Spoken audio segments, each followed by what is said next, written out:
Yo, what's up, guys? It's boy Benny. Vivek Ramaswamy must clearly be running his presidential campaign from Gaza because he is dropping bombs. On a recent campaign tour through Iowa, Vivek Ramaswamy has been absolutely eviscerating the cadre of journalists that have been following him around. Journalists, which are actually Democrat apparatchiks and mouthpieces that pepper every Republican with the same questions. Do you condemn white supremacy? Do you condemn the KKK? Well, the KKK is a Democrat organization, so are you a Democrat? Do you condemn him? Like, no, wait, will you get down on your knees and grovel to me? I'm a reporter for the Washington Post. Shut up. Your era has ended. And the press have absolutely no credit with the American people any longer. You ask a stupid question, says Vivek Ramaswamy, goes off on a reporter asking a question about, of course, white supremacy.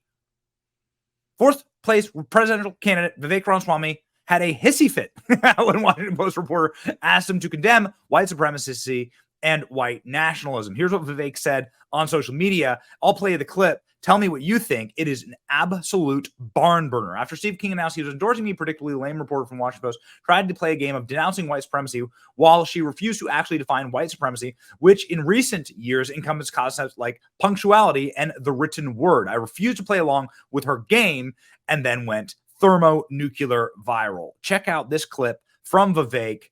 This is how it's done. White supremacy and white nationalism. I mean, what this guy? Who are you with? Which it's Washington Post. All right, so potato. Okay. Of course, I condemn any form of vicious racial discrimination in this country, but I think that the presumption of your question is fundamentally based on a falsehood that really is the main form of racial discrimination we see in this country today. Institutionalized racism is institutionalized racial discrimination that we see that doesn't come from somehow discriminating against people on the basis of some tenet of white supremacy. It's based on affirmative action. It's based on actually discriminating against people on the color of their skin in a way that's actually institutionalized today. Was there a point in our history, at points in our prior national history, where there have been vicious forms of anti-black or anti-brown discrimination throughout this country after the Civil War and otherwise? Yes. But you're looking in the rearview mirror and using that to pose a question today that is so far removed from what the reality is in America today. This myth of white supremacy, the closest you can find is Jussie Smollett, where you all were actually, speaking of trust in the media, jumping up and down over some false narrative. The best way you're able to find your best instance of white supremacy was a guy who was actually paying his other fellow people to be actually staging something that didn't happen. And so stop picking on this farce of some figment that exists at some infinitesimally small fringe of the American public today to open our eyes to the actual real threats that we face. And I think that it's frankly questions and framings like that that has caused the American public to lose all trust in the mainstream media, I'm sorry to say, for good reason. You didn't say that you condemn white supremacy, though. I'm not going to recite some catechism for you. I'm against vicious racial discrimination in this country. So I'm not pledging allegiance to your new religion of modern wokeism, which absolutely fits the test. I'm not going to bend the knee to your religion. I'm sorry. I'm not asking you to bend the knee to mine, and I'm not going to bend the knee to yours. But do I condemn vicious racial discrimination? Yes, I do. Am I going to play your silly game of gotcha? No, I'm not. And frankly, this is why people have lost trust. And I know you're going to go print the headline tomorrow. I already know this. We already know how your game works. Vivek Ramaswamy refuses to condemn white supremacy because you asked a stupid question. The reality is, I condemn vicious racial discrimination in this country, but the kind of vicious and systematic racial discrimination we see today is discrimination on the basis of race in a very different direction. You want to know what the best way is to end discrimination on the basis of race? Stop discriminating on the basis of race. Do that, and we're going to move this country forward. And I don't care whether you're black or white or brown or anything in between. That's how we're going to unite this country. You people have been responsible for dividing this country to a breaking point, creating a projection of national division. I meet people from the south side of Chicago to meetings like this one of every shade of melanin, multiple, from man to woman, doesn't make a difference, who are hungry for reviving unity in this country. And you, with your catechism that you try to get to politicians to whatever fake headline you're going to print on the basis of this conversation tomorrow, that's what's dividing this country to a breaking point. Shame on you. Look people in the eye and tell them what you've actually failed to tell them for the last 5 years. Own the accountability for your own failures as the media. That's how we rebuild trust in this country. And until then, I don't have a lot of patience to play the games. What do you expect from at an earlier event, you talked about... Oh, hell yes. Into my veins. As you saw just yesterday, the DEI diversity hire at Harvard got fired, got canned finally.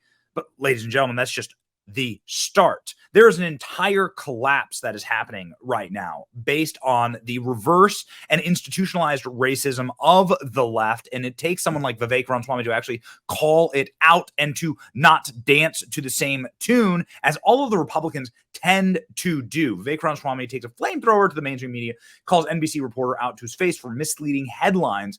A historical pattern with the media is lie, lie, lie, and then lie again.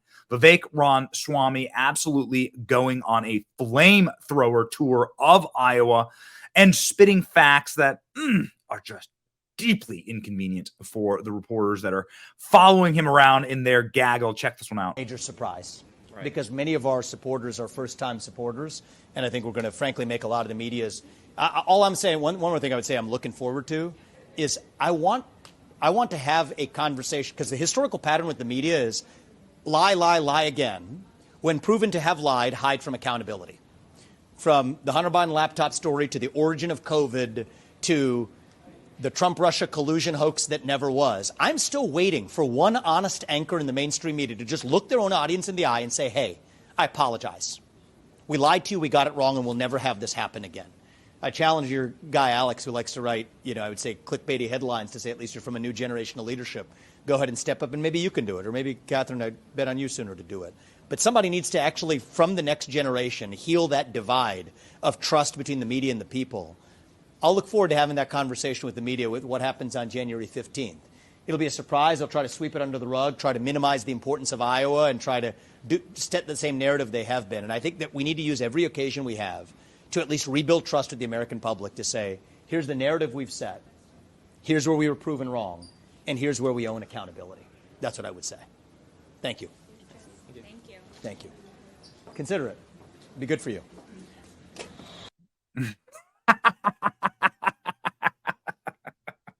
I wonder where he got that line.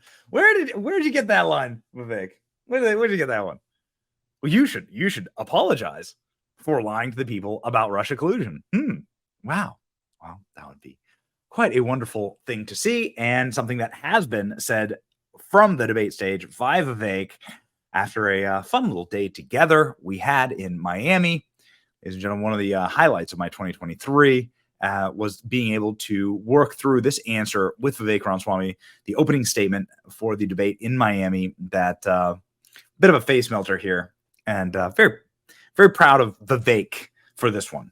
Yeah, sure, it was really fun to work with him, but like, I've been giving free advice to candidates. I do it on my show day and night. They never listen. At least Vivek listened. This is awesome. This is the result. Swamy, let me turn to you. Please make your case. Why should you be the nominee and not the former president?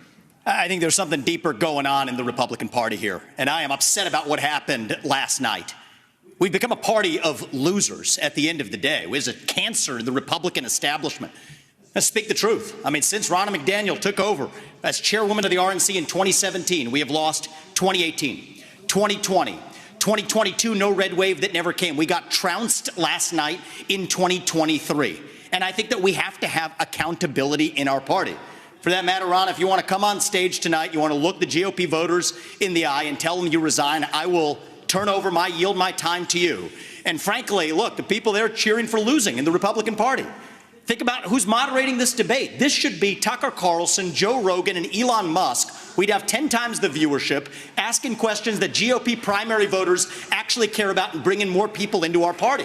Do you think the Democrats, and we've got Kristen Welker here, do you think the Democrats would actually hire Greg Gutfeld to host a Democratic debate? They wouldn't do it.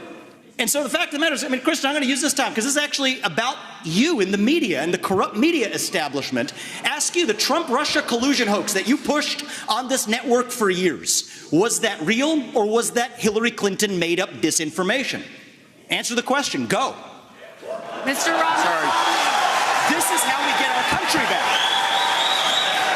We need accountability because this media rigged the 2016 election. They rigged the 2020 election with the Hunter Biden laptop story. Mr. And they're going to rig this election. Your time is up. Accountability. Let me turn to Governor Christie. Why you? Ladies and gentlemen, this is how it's done. I don't know what's in the cards for Vivek, and I don't know what's in the cards for his future, but I can tell you this: he has the energy and the voice of a next generation of leaders in this party, and the swagger and style that we ask for when it comes to actually fighting the behemoth that sets against us. And for that, I am deeply grateful. It's your boy Benny. Like, share, and subscribe. Stay based.